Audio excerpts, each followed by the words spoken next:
The organisers of CPAC 2023 hired a comedian who opened with a welcome to country that referred to Indigenous Australians as traditional rent seekers and traditional owners as violent black men, to audible laughs in the audience. A number of high-profile National Party members attended that conference, including Bridget McKenzie, Barnaby Joyce and Coalition Senator Jacinta Price.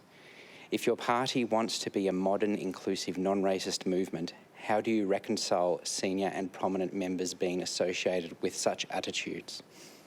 Sam Birrell. To me, yep, thanks. I read about that and I can't understand why people find it acceptable to make hurtful, racist jokes. I think it's got no place in our society.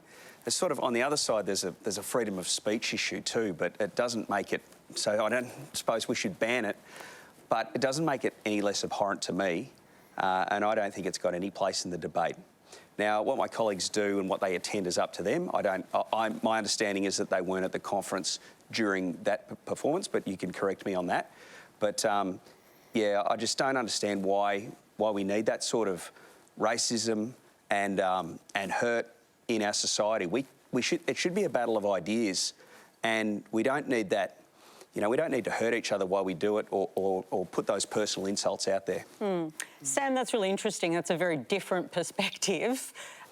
You might say, you know, your colleagues weren't there at the time, but is it important for leaders in your party to denounce this sort of thing? Yeah, I denounce it. I denounce those offensive racist jokes. I don't think there's any place for racism in our society.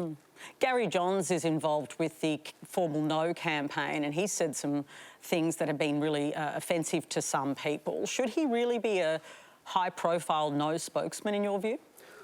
Well, everyone's got the right, I suppose, to express their opinion. We don't have to agree to it. You know, the price of freedom of speech is that we get offended by some things. I don't agree with what he said. I mean, my position is that I oppose the referendum because of my attitude to changing the Constitution and whether the Constitution should be blind into the future to race. But we need to have this discussion in a respectful way and not attack people. And I'm very upset at the way the referendum and the debate has poisoned some relationships, including a bit in my community. So, look, we just need to find a way to disagree without hurting or hating each other. Zoe? Firstly, with respect to Sam, free speech and hate speech are not the same thing. That's a false equivalency. Secondly, I think that the overlay of politics on the conversation about the referendum is now providing cover to people to say things that they wouldn't have otherwise said. It's an excuse to say, oh, because of the politics, I can now voice my toxic position. And we must absolutely denounce this kind of language. And I just want to remind everyone too that we've sort of lost perspective on this whole conversation. It's sort of degenerated into a debate about models and what the voice might look like and who's going to have the power. And at the end of the day, this is just a generous invitation to recognise First Nations people in our Constitution and to give them a voice on the policies that affect them. It's a very simple question. We need to refocus.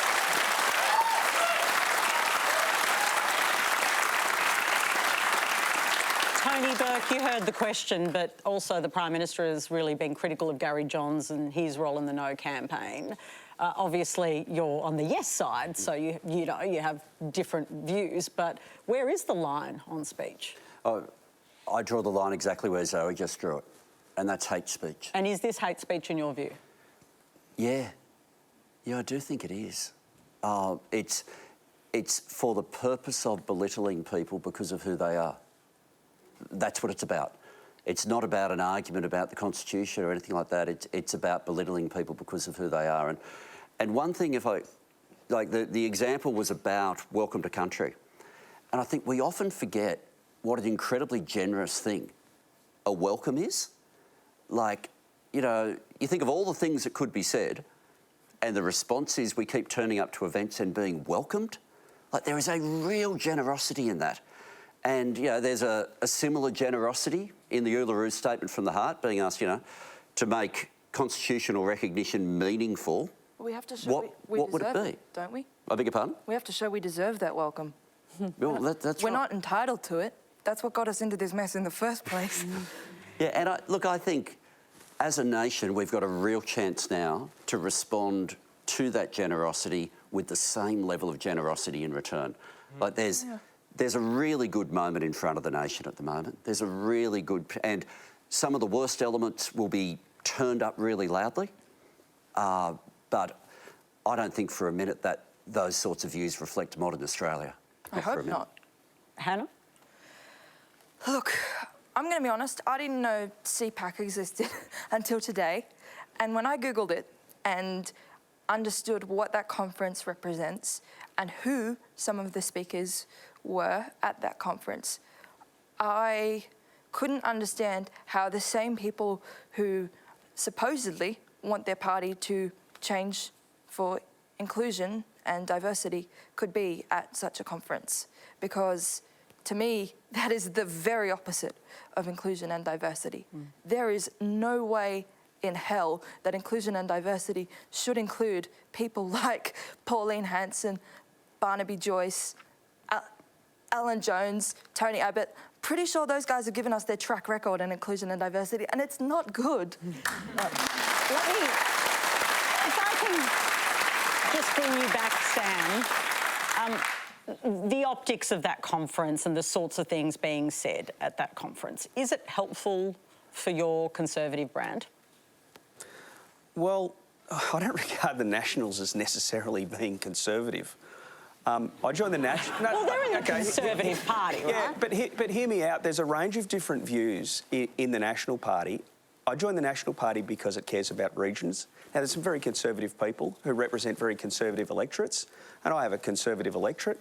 But there are a range of views within the party, and representing a range of people. And I think we need to respect all of those views as well. Not everyone will agree with them.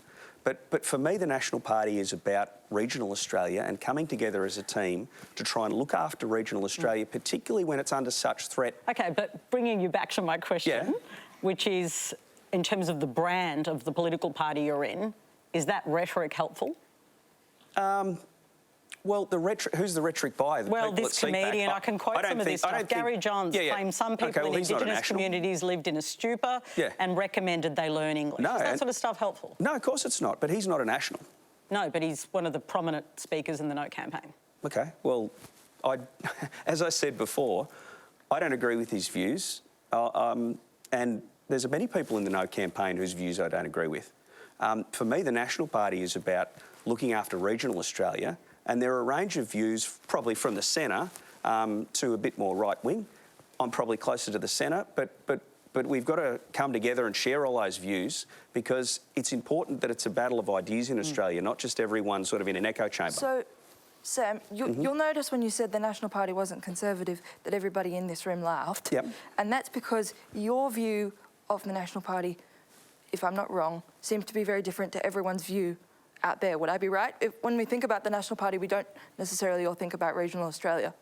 Well, right? Like, that's not necessarily what I think about. So I'm just wondering how you look at your view and our view and what your thinking is about how you get our view closer to your view, because technically, if the National Party seemed to be about regional Australia, I feel like we'd all be much more into supporting it, right? Because we understand how important regional Australia is to our existence.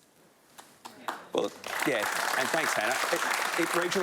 Regional Australia is important to me. You know, my political views are sort of centre-right. I joined the National Party because I want it to survive into the future. I want it to be relevant, and I want it to be focused on the important things in regional Australia. Well, let me just ask Sean, how do you feel about the answers you've heard here? Well, I mean, I agree with Sam in that there are some sort of more moderate people in the National Party, and I'm aware that Sam is one of those people, and there have been other people presently, not so many, and in the past. I think that the image that they are selling, though, to the rest of the country with some of their behaviour can really damage the coalition brand overall, and they're struggling for their branding nationally at the moment. But does it help that someone like Sam has just denounced some of that rhetoric, which he has? Well, I don't think so, because I think that when you say there's freedom of speech and we need to respect everybody's opinions, I don't think an opinion doesn't deserve respect. An opinion, if it's a terrible opinion, it deserves to be called out. It deserves people to get angry and yell about it. Yeah. And there's not freedom of speech. There's freedom of speech, but there's not freedom of the consequences of what you say. All right. Sorry, I was just going to ask Sean, I suppose with freedom of speech, the question is, do we ban it? Or do we, sunlight's the best disinfectant, and do we say that you can say it and you don't go to jail, but we're going to call it out as being offensive and racist? Well, and I don't think anyone's calling for a ban ban out of this debate that I've seen. George, how do you view it? Well, I feel that if the no vote wins, suddenly on the BBC and CNN, Australia's going to start to look like apartheid South Africa, and these kinds of racist comments are going to be put under the microscope, and it's not the Australia that I know and love. I don't want people thinking that we're like Tear Branch, and that's what it sounds like. But if there was a no vote and we don't know what the outcome will be, does it really send, you think, I think it does. I was very lucky to be in Pretoria the day that Mandela did his rainbow speech. Oh, wow. And that's what it's all about. Australia should be the rainbow country where and that's how I love it. That's the Australia that I love, not a divided country with this kind of racist hate speech. I'll give you a right of reply before we move to the next question on whether it would send that image to the world. No, I don't think so. I mean, I think there's a lot of attitudes to this are about what your attitude to the Constitution is, and whether it should be blind to race, or whether it should have that racial component in it. And I understand that there is already race. I know there are also Constitution. races. If someone wants to bring a constitution amendment eliminating that, I'm very interested. So I think it's such a polarised debate about if you mustn't have respect for Aboriginal communities, and I don't think that's fair, and I don't think that's true. But is it not fair when you hear this rhetoric? Isn't that part of the issue? Well, the rhetoric and a person's opinion on whether this is an appropriate constitutional change are completely different things. But this is the official... these are some of the official campaign moments. Well, I mean, I'm not quite sure what you want me to say. Everyone who is not in favour of this constitutional amendment is not a racist person. No, but these comments were... These comments are racist, and I've said that, absolutely. I say it clearly. Quick comment from you, Zoe, the next person's waiting. I think the coalition's playing a really dangerous short-term political game here.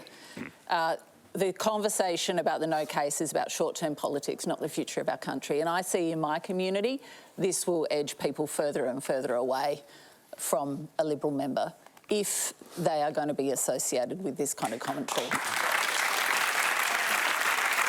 I have to ask, you're obviously one of the Teal independents. Are you saying that you think this is actually going to potentially help you at the next election? Well, I know that's not why you're doing it, and just to be clear, but it will.